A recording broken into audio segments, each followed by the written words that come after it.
In this video, I'm going to show you and I'm going to explain to you how to become the go-to. So the go-to guy, the go-to girl. It's the one thing that I attribute the fact that not only has the Boostly grown to what it has, but also the granary as well, the farm stay business. And everything I'm going to explain to you is exactly what I did at the granary and at Boostly. And what it means and what the result will be is that you don't have to be present every single day and in every single Facebook group, because you will just have people coming to you, which is nice. So what is the go-to? Basically, what it means is that with Facebook, social media, a big part of being able to get business from social media is Facebook groups. I think we can all agree, especially when you're doing it cold. 2020 is definitely showing that, because when the OTAs are automatically closing off your calendar so nobody can book with you, you've got to go to alternative places to spread the word that you are open and you're available for bookings, not leisure but maybe key workers or business, etc. Now those of you that have been doing this maybe subconsciously for years, you had a massive advantage over everybody else because you had already built this. So the go-to is something pretty simple, and I liken it to Cheers. So you all remember Cheers, 80s TV show, Ted Danson, etc. Everybody knows his name. Okay, that was the whole premise around it. And this is what the go-to basically stands for.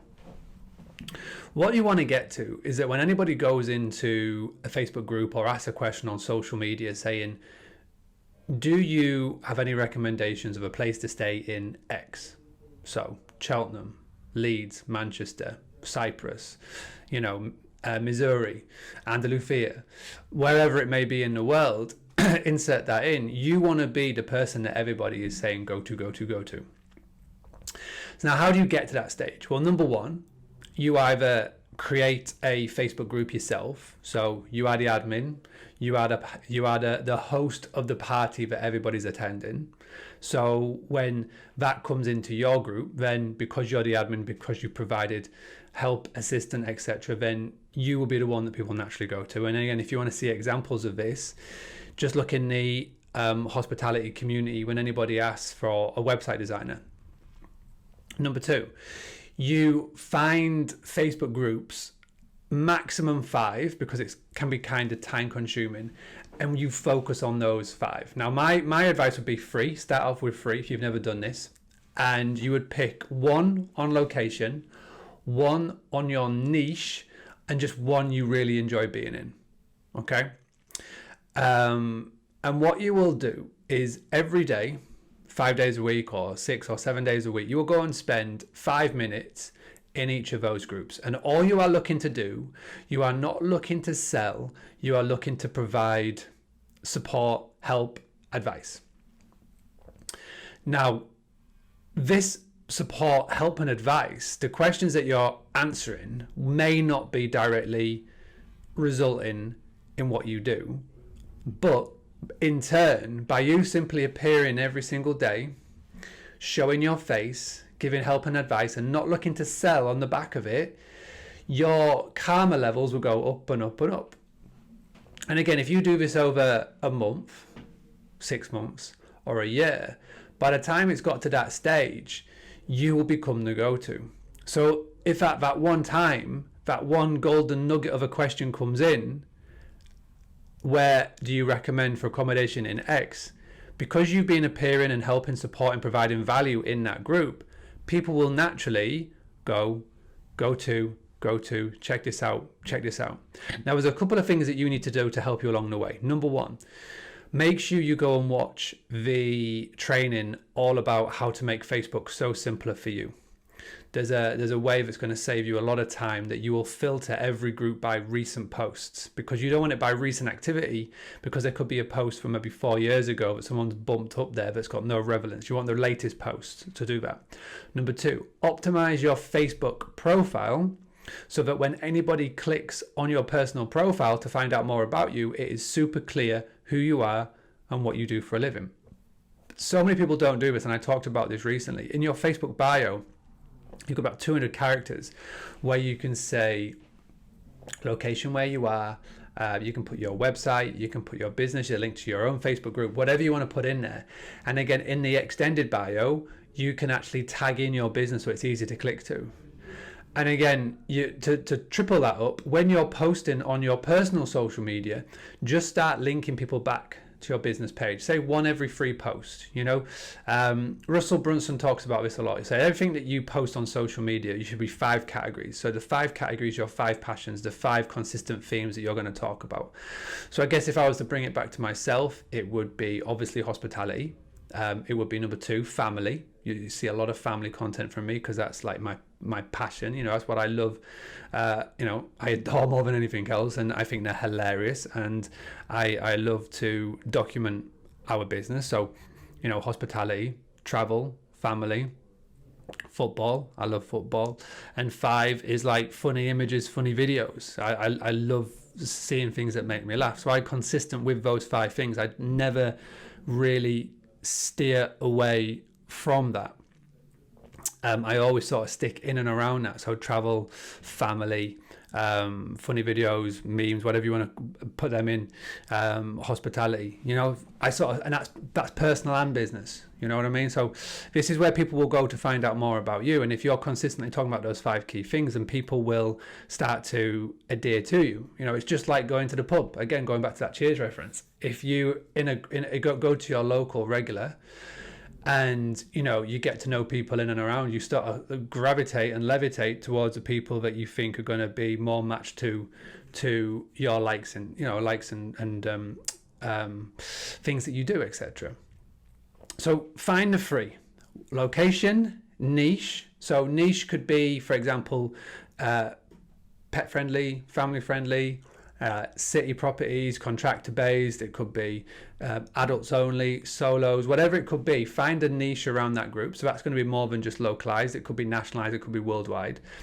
And then you've got the one that you just like spending time in. So that could be just an entrepreneur group, it could be just a business owner group, it could be just a local business networking group, it could be any of those things. But get 3, save them on your phone, save them on your browser, on your desktop, and just every day put it into your routine. Again, they say if you do something every day for 30 days, it sort of becomes more than just a thing you force, and it just becomes natural. And I think after you do it for 260 days straight, it literally just becomes like brushing your teeth. So just do it every day, set a timer, set an alarm to do it, and you can do it any point in the day. It doesn't matter whether it's morning, afternoon or night. It literally doesn't matter. Whatever works best for you, and just do that. Now that's what I did at The Granary. When we first got online, Facebook groups were still really new, but there are still plenty of them. So I just got in there on the local Facebook group that had tons and tons of people in there, which was a for sale group. And every day people were coming in and asking questions and whatnot, and I just made sure that I was answering. Every now and again, adopting the 80-20 rule, every now and again I would put in that we've got something happening at The Granary, whether it was an event, tea rooms or whatever. And over time, I would say by 3 months in, which pretty much 90 days or whatever, people then were starting to click through, saw that I was manager at The Granary, and just naturally coming to us. And then what happened towards the end was that I didn't even need to be in those groups, and I still don't need to be in those groups, because if someone comes in and asks a question as far as accommodation, or I'm coming to Scarborough, who would you recommend to stay? I guarantee that The Granary will always get a mention. And it's the same with Boostly. I adopted the exact same philosophy of Boostly. I did it at a larger scale with Boostly because I was used to this.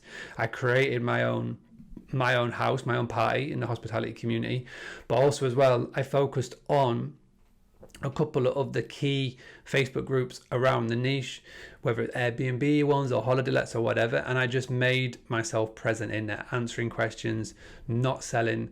And then over time now, you can go into pretty much any Facebook group, you can see the question, who do you recommend for a website designer? And I guarantee that Boostly will get at least one mention. And I'm not even in those groups really anymore.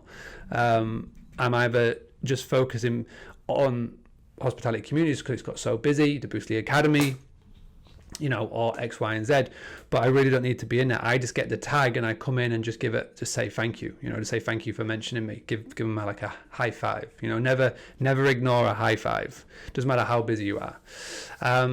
So this is what's called the go-to method. So let me know below, have you got your own Facebook group? Are you appearing in it every single day? Can you keep giving advice? Now, when I keep say about the Facebook group, I don't go into the hospitality community every day and say, get a Boostly website, come and join, whatever, here, there, and there. It's very much, I adopt that 80-20 philosophy where I provide a lot of content for free. I do posts that get everybody engaging and talking and chatting and whatnot. And then in turn, sometimes I may mention something that's coming up or an idea or whatever. But, you know, again, what you need to be doing is showing up every day, maybe starting some engaging posts to get people chatting, to get people coming back to the group, get people enjoying coming back to the group. And then when you've got someone in there asking for advice or asking for X, Y, and Z, and if you can offer that, then that's when you've earned the right to do so.